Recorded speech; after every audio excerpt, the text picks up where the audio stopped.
Bendiciones, hermanos y hermanas. Un gusto de saludarles nuevamente en este día, martes 11 de agosto. Agradeciendo a Dios el privilegio que nos da de venir a este estudio de grabación para compartirles otro estudio más de la lección de escuela sabática.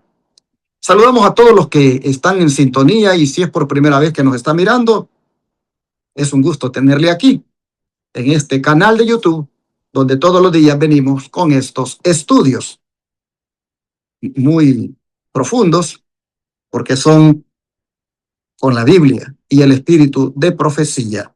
Así le llamamos a los escritos inspirados de la hermana Elena White, quien fue bendecida con ese don de profecía. Esos escritos nos ayudan a ampliar más todavía las escrituras. Pues bueno, ahora quiero, como siempre, pedirle a Doreen Herrero que nos comparta el versículo de memoria. Adelante, Doreen, por favor. El versículo para el día martes 11 de agosto se encuentra en Job 28:28. Y dijo al hombre: He aquí que el temor del Señor es la sabiduría, y el apartarse del mal la inteligencia. Repito. Y dijo al hombre: He aquí que el temor del Señor es la sabiduría, y el apartarse del mal la inteligencia. Bendiciones. Después de haber escuchado ese otro versículo que les animo a que se lo aprendan, pues son versículos poderosos que Dios nos da para que los internalicemos en las Escrituras. Quiero ahora entonces también invitarles a que no se pierdan el servicio de oración y testimonios esta noche, que sale desde Houston, Texas, a las 7:15. Este servicio de oración y testimonios es transmitido por el canal de YouTube Los Tres Ángeles Houston.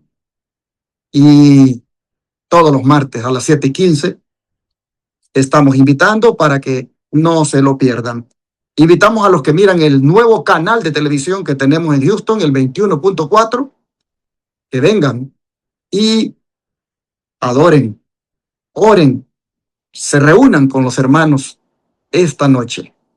Estamos ubicados en el 1023 Harbor Street, Houston, Texas, 77020. Y nuevamente quiero invitarles para que en la medida en que así lo deseen, en la medida en que Dios les haga el llamado, puedan responder siendo generosos con la obra que este ministerio hace. Ahora, como ustedes han escuchado, ya no predicamos 24/7 sobre 4 canales de televisión solamente. Ahora lo hacemos sobre 10 canales de televisión más la radio. Y todavía llevando adelante la obra médica misionera gratuita en nuestro centro de estilo de vida sanatorio. Así que usted se puede imaginar cómo se requiere aquí de ofrendas, de diezmos, donaciones que hagan posible que esta proclamación del mensaje siga 24/7. Si así lo quiere hacer, póngase con nosotros a predicar a través de estos medios, ayudándonos con los diezmos, ofrendas y donaciones a través de las formas que están en la pantalla. Usted puede enviar cheque o money order al P.O. Box 669 Shepherd, Texas 77371, o puede enviarlos por la aplicación CELE al número 214-881-4029 o llamar a ese número y darlo en el instante con su tarjeta de débito o crédito. O aún puede desde cualquier parte del mundo mandarlo por la agencia de envío Western Union o paypal.com o transferir de banco a banco. Llámenos al WhatsApp más 1-214-881-4029. Este día me acompaña la hermana Ilaisha Palma. Ella va a unirse a nosotros con la continuación del estudio, ya que con mi hermano Ángelo hemos estado los 2 días anteriores y ahora es mi hermana Ilaisha la que aparte el tiempo para estudiar juntos. Ilaisha, bienvenida. Gracias, pastor. Un placer estar aquí para comenzar el día con el estudio de la palabra de Dios. Vamos a orar para comenzar esta lectura. Querido Dios y Padre amado que mora en las alturas de los cielos, gracias te damos por este nuevo día y gracias te damos por este pan de vida. Gracias por ser nuestro Maestro, por salvarnos y por siempre ayudarnos en nuestro día a día. Gracias por enseñarnos cuáles son los pasos que tenemos que tomar para la salvación. Te pedimos que nos ayude a entender tu palabra, a entender tus enseñanzas y que nos ayude a ponerlas en práctica. En el nombre de Jesús. Amén. Muy bien, para hoy, martes 11 de agosto, tenemos el estudio llamado Dos errores. La pregunta aquí es, ¿qué errores peligrosos son aceptados por muchos cristianos profesos? Vamos a contestar esa pregunta, hermanos, leyendo Filipenses 3:9, Romanos 10:3 y Santiago 2:17. Dice así la palabra del Señor en Filipenses 3:9 para empezar.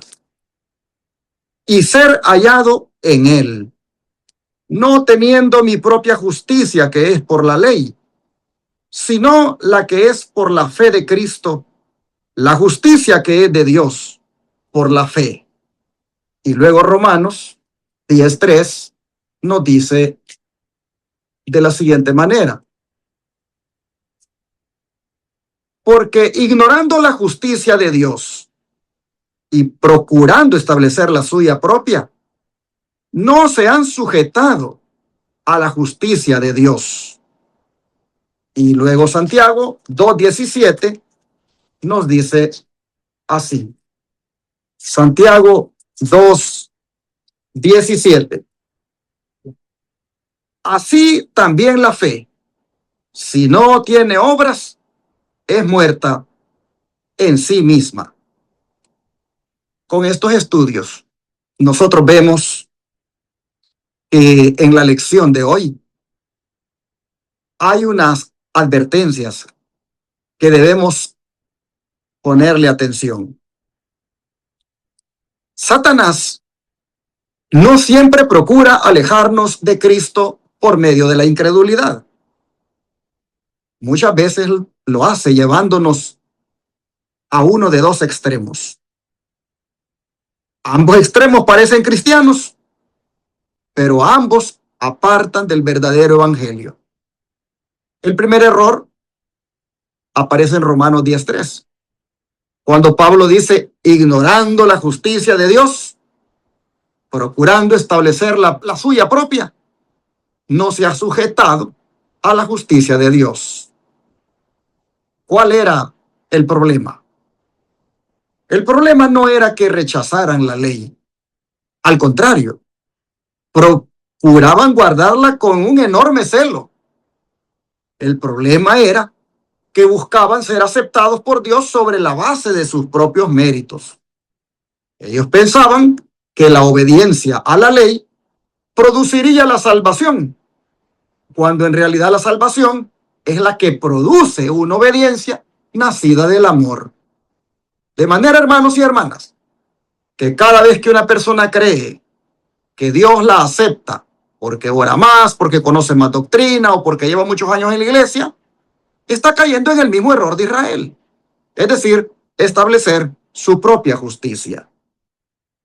Luego, Pablo presenta la solución para eso en Filipenses 3:9. Porque Pablo lo que dice, lo dice con propiedad. Pues después de haber sido un fariseo muy ejemplar, ahora declara lo que él más anhela, y es ser hallado en Cristo. Dice, no teniendo mi propia justicia, sino la que es por la fe de Cristo. En otras palabras, Pablo comprendió que la justicia que salva nunca nace del ser humano, siempre viene de Cristo.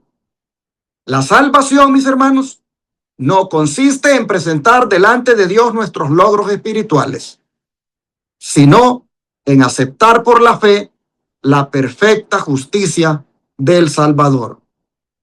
Pero aquí aparece el segundo peligro. Y es que algunos concluyen que si la salvación es por gracia, entonces las obras ya no tienen importancia. Y por eso Santiago responde con firmeza: la fe, si no tiene obras, es muerta en sí misma. Prácticamente, Santiago viene a poner las cosas en su debida perspectiva. Y no es que está diciendo él que las obras salvan. Lo que él está diciendo es que una fe que nunca produce obediencia demuestra que en realidad nunca estuvo viva. Así como un árbol vivo necesariamente produce fruto, así también una fe viva necesariamente transforma la conducta. En resumen, los 3 versículos presentan, hermanos, el equilibrio del Evangelio. No somos salvos por las obras, pero tampoco somos salvos para permanecer sin obras. La verdadera fe recibe la justicia de Cristo y como resultado produce una vida de obediencia. Y ese equilibrio, hermanos, es la verdadera prueba del discipulado. Esos son los 2 errores peligrosos que a veces como cristianos aceptamos y nos apartan del Evangelio. El Espíritu de Profecía lo va a reafirmar más, ¿no es cierto, Elijah? Claro que sí. Podemos leer aquí en El Camino a Cristo, páginas 59 y 60, a donde la hermana White dice: hay 2 errores contra los cuales los hijos de Dios, particularmente los que apenas han comenzado a confiar en su gracia, deben guardarse en forma especial. El primero, en el cual ya se ha insistido, es el de fijarnos en nuestras propias obras, confiando en algo que podamos hacer para ponernos en armonía con Dios. El que está procurando llegar a ser santo mediante sus esfuerzos por observar la ley, está procurando una imposibilidad. Todo lo que el hombre puede hacer sin Cristo está contaminado de egoísmo y pecado. Solo la gracia de Cristo por medio de la fe puede hacernos santos. El error opuesto, y no menos peligroso, consiste en sostener que la fe en Cristo exime a los hombres de guardar la ley de Dios, y que en vista de que solo por la fe llegamos a ser participantes de la gracia de Cristo, nuestras obras no tienen nada que ver con nuestra redención. Entonces aquí aclara claramente que la primera idea errónea que podemos malentender es que podemos cumplir los requisitos de Dios por nosotros mismos, con nuestras propias fuerzas, como si pudiéramos conocer la verdad y luego hacer el resto por nuestra propia cuenta. Y esto es imposible. Eso sería como un niño que intenta sobrevivir por sí solo.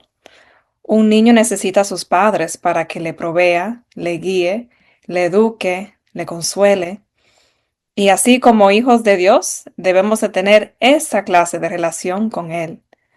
Debemos de comprender que dependemos de Él. Y así como un hijo no es yugo para sus padres, quien lo ama, nosotros no somos yugo para Dios. Él nos ama y no nos ve como una carga. Él quiere que siempre estemos en relación con Él.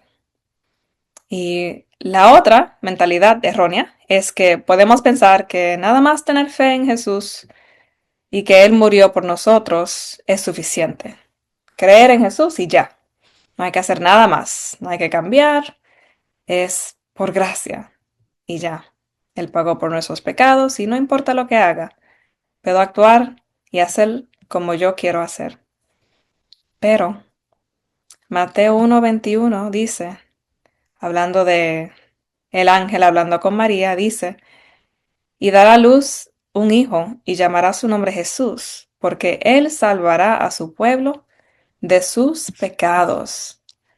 Dice que él vino para salvarnos de nuestros pecados, no en nuestros pecados. Debe de haber una diferencia entre un cristiano y una persona del mundo. Eso se manifiesta en los frutos. Si pudiéramos vivir como quisiéramos, entonces ancha sería la puerta que llevaría a la salvación. Pero no es así. Aquí también está otra pregunta para meditar. Dice así: ¿cómo la promesa del nuevo pacto hace evidente que la gracia de Cristo no nos exime de la obediencia a la ley de Dios? Vamos a contestar esa pregunta leyendo en el libro de Hebreos 8, versículo 10, y en el capítulo 10, versículo también ahora el 16. Dice así Hebreos 8, 10. Por lo cual, este es el pacto que haré con la casa de Israel. Después de aquellos días, dice el Señor, pondré mis leyes en la mente de ellos y sobre su corazón las escribiré. Y seré a ellos por Dios y ellos me serán a mí por pueblo. Luego dice capítulo 10, versículo 16 de Hebreos. Este es el pacto que haré con ellos después de aquellos días, dice el Señor. Pondré mis leyes en sus corazones y en sus mentes las escribiré. Si ustedes se fijan, hermanos, los dos versículos responden la pregunta sobre qué es lo que hace la gracia en la vida de una persona.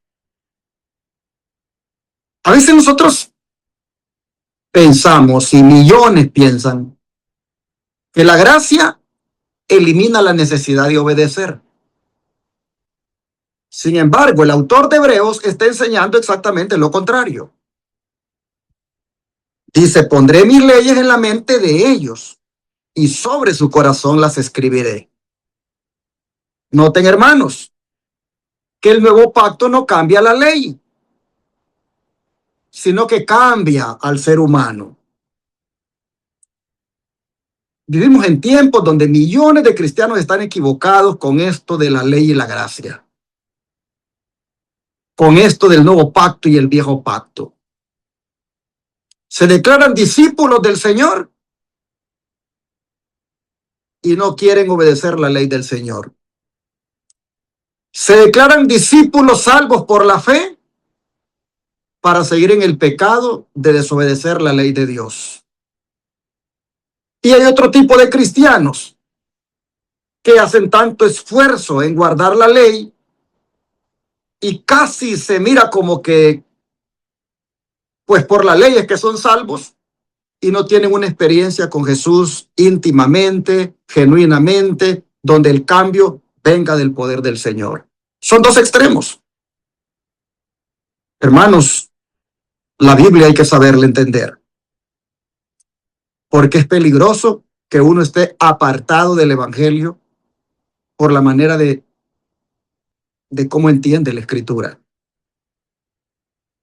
Si ustedes se fijan, somos pocos los cristianos, comparado a la gran mayoría, que enseñamos de que somos salvos por la fe en Cristo, pero que como resultado de la salvación hay que obedecer los mandamientos de la ley de Dios, entre los cuales está el Santo Sábado. Somos pocos.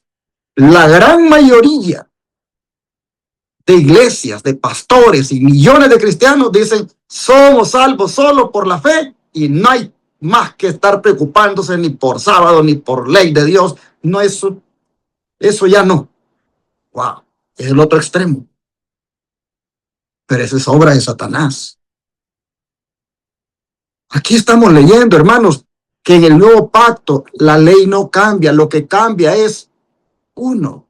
Mire, claramente hemos leído, pondré mis leyes en la mente de ellos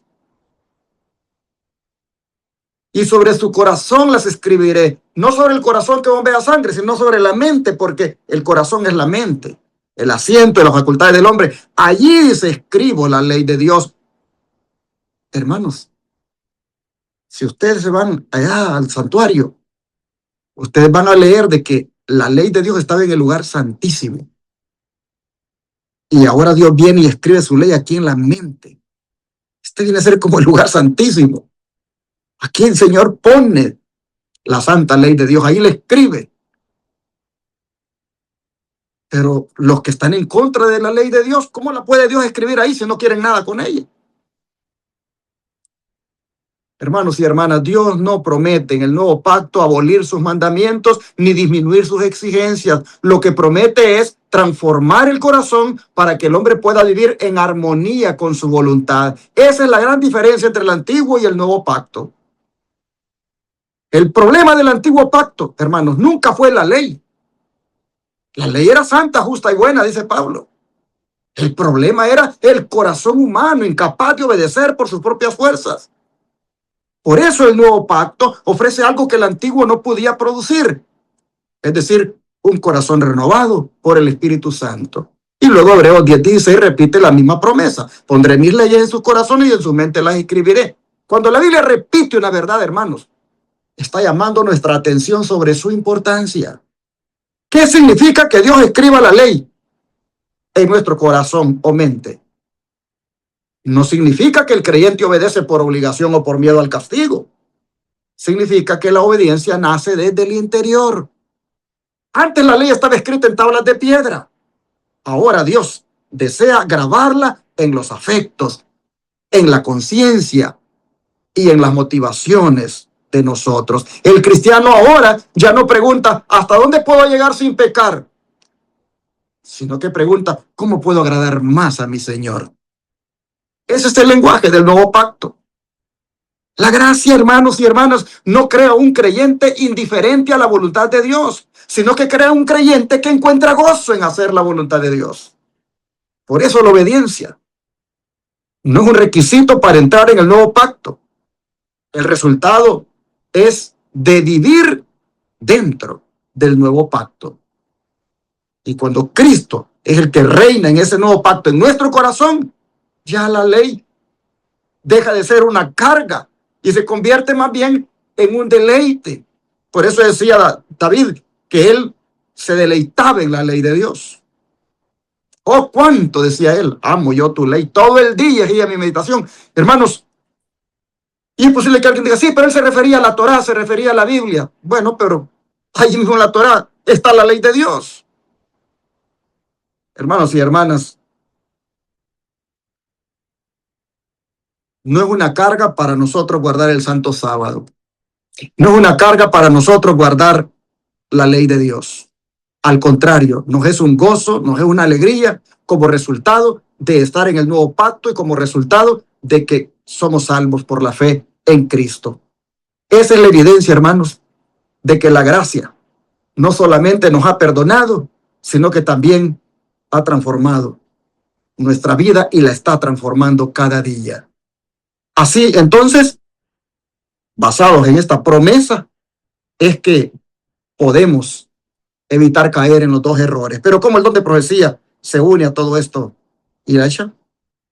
Dice en el comentario, la ley de Dios es una expresión de la misma naturaleza de su autor. Es la personificación del gran principio del amor y es, por lo tanto, el fundamento de su gobierno en los cielos y en la tierra.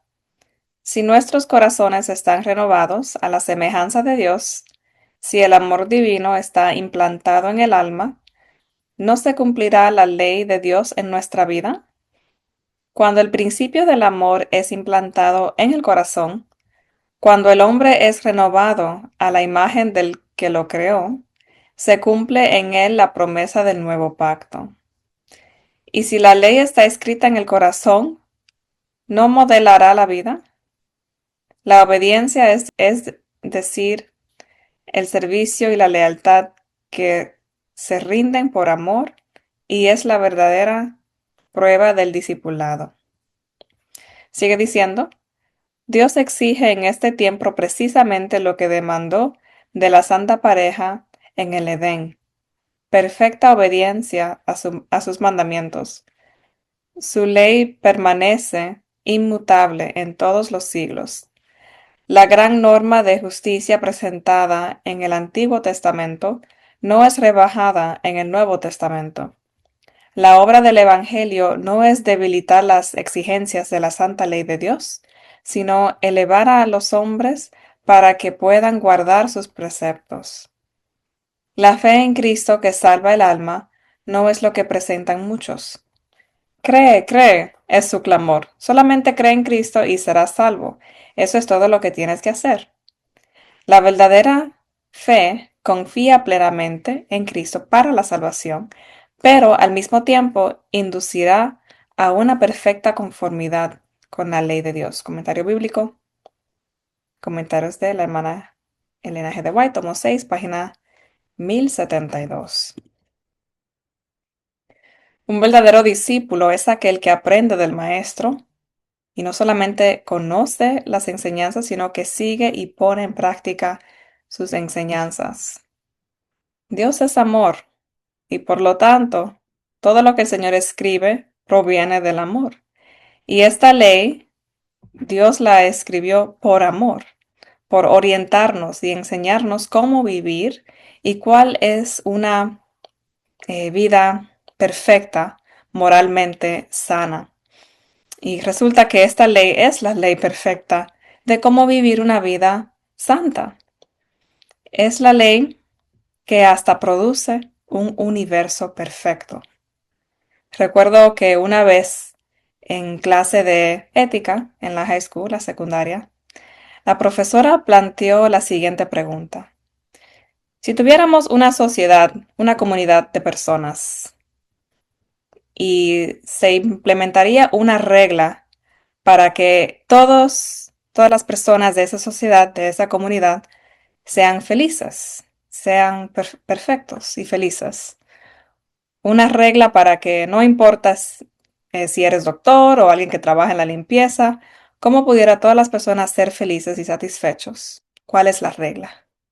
Y yo comencé a meditar y me fascinó tanto esa pregunta. Comencé a meditar, pero como que no sabía la respuesta. Y ahí mismo en la clase le oré al Señor y pregunté cuál sería la regla de oro para una sociedad perfecta. Y Dios me lo puso en la mente. Ama a tu prójimo como a ti mismo. Y en eso, esa es parte de cómo se resume la ley de Dios. Amar a Dios y amar al prójimo como a sí mismo. Y en esos dos mandamientos hay una palabra en común, es la palabra amar. Esa palabra se repite. Y la ley de Dios es, como dice aquí en el comentario, es la misma personificación del amor de Dios. Porque Dios sabe que con esta ley moral, es con la cual el universo entero está en paz, en armonía y todos son perfectos. Gracias, Ilaisha, por tu comentario. Hemos llegado al final del estudio, hermanos. Creo que es bueno orar para que el Señor nos abra los ojos y miremos si estamos cayendo en uno de los dos extremos. No es bueno estar pensando y en que por esforzarnos más en guardar la ley de Dios nos vamos a salvar, ni tampoco es bueno pensar de que solamente porque hemos aceptado a Cristo como nuestro Señor y sin importar la ley de Dios nos vamos a salvar. Hermanos y hermanas, ambas cosas van juntas. Una es la causa de la otra. Cristo es la causa de mi salvación. Cristo es la causa de mi justificación. Cristo es la causa de mi santificación. Y como resultado de que Cristo sea la causa, la obediencia, hermanos, es la que viene por añadidura. Esa se manifiesta en ese cumplimiento, en ese respeto de la santa ley de Dios, donde están los 10 mandamientos y ahí está el santo sábado. Ojalá, hermano, hermana, que si tú quieres ser un verdadero discípulo o si te haces llamar discípulo porque dices que eres cristiano, te evalúes, te examines y mires si no estás en uno de los extremos. Los adventistas del séptimo día podemos estar en el error de pensar que por guardar el sábado, de pensar que porque más oramos, porque más estudiamos, porque más vamos a la iglesia, que porque respetamos la ley de Dios, por eso la tenemos, como dicen, hecha. Pero no tenemos una comunión con Cristo diariamente, no tenemos una vida de oración, una vida de estudio de la palabra, una comunión íntima con Él. No hay, hermanos, esa experiencia con Jesús. Hermanos, igual nos vamos a perder. porque no tenemos la causa primaria que le da a todo lo otro, como, digamos así, la consecuencia, el resultado o la añadidura. Y también los otros que dicen que están felices con Cristo y que se deleitan en Él y son salvos por la gracia y son salvos por la fe. Y bueno, Señor, Señor, y me gozo en el Señor y alabo al Señor, pero no me importa la ley de Dios, no creo que tengo que respetarla, no tengo que guardar el sábado, no tengo que ser obediente porque eso es salvación por obra, yo solo soy salvo por gracia. Igual se van a perder porque Cristo dijo que en aquel día muchos le van a decir, Señor, Señor, en tu nombre eché fuera demonios, en tu nombre hice esto, en tu nombre hice lo otro. Y Cristo, ¿qué les dirá? Apártense de mí, obradores de maldad, no los conozco. Solo usaron mi nombre, pero fueron desobedientes. No quisieron obedecerme. No hicieron de mí el Señor de sus vidas. Siempre se quisieron gobernar por sí mismos. ¿Sabe lo que quiere decir obradores de maldad? Esa palabra, obradores de maldad, significa transgresores de mi ley. Transgresores de mi ley. Pero muchos no ven eso, están ciegos. Y están pensando de que se van a salvar, porque Señor aquí, Señor allá, y no les interesa la santa ley de Dios. Ese es el otro error. Por eso el autor le puso 2 errores. Los adventistas del séptimo día podemos estar en un error si no tenemos una experiencia íntima con Jesús. Podemos estar en un error en eso de ser estrictos en guardar los mandamientos y enseñar que hay que guardarlos y enforzarlos. Y los otros están en el error de pensar que porque solo es Cristo y Cristo y Cristo, no tienen que obedecerle. Hermanos, los textos han hablado claro ahora. Los textos han hablado claro. Santiago ha dicho, una fe sin obras es muerta. Y Pablo ha dicho, Dios escribe la ley en la mente y el corazón del verdadero discípulo. Dios nos ayude, hermanos, para que no caigamos en uno de esos errores y seamos verdaderos discípulos que entienden muy bien cómo trabaja, cómo funciona el plan de salvación, cómo se salva el ser humano.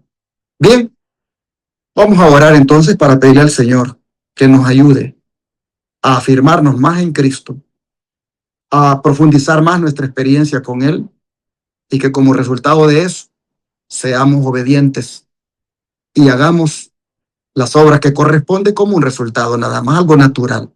Oremos. Amado Padre, muchas gracias por su palabra, por enseñarnos cómo debemos entender la salvación, cómo no debemos caer en los 2 errores que son extremos y que son satánicos y que apartan del verdadero evangelio, como es el de la salvación por obras, pensar que somos salvos por las obras, y el otro, el que piensa que es salvo, pero no importa las obras y por lo tanto no hace nada, y la obra principal de guardar los mandamientos tampoco importa. Ese es el otro error y esto no cabe duda que es una obra del enemigo porque nos está apartando del verdadero evangelio, el cual transforma a la persona en una persona obediente, en una persona que obedece incluso los mandamientos de Dios. Ahora nosotros estamos aquí entendiéndolo y por eso clamamos para que seamos de ahora en adelante verdaderos discípulos que están en el equilibrio, que están en el punto donde debe ser Cristo y Cristo solamente para ser salvos. Cristo y Cristo solamente para ser justificados y santificados. Pero que de allí viene como resultado lo que el mismo Cristo dice: si me amáis, guarda mis mandamientos. Entonces, Señor, que nos deleitemos, que nos gocemos en obedecerte como una cosa natural de la gran salvación que has obrado en nosotros y la cual hemos abrazado y estamos contentos de tener una experiencia contigo. Ayúdanos, por favor, a mantenernos así, con ese concepto y con esa experiencia de comunión diaria, de tener esos momentos íntimos contigo, de meditación en tu palabra, de oración, de conocimiento experimental contigo. Rogamos, Señor, que nos ayudes a ser verdaderos discípulos de esa manera. Lo pedimos en el nombre de Jesús. Amén.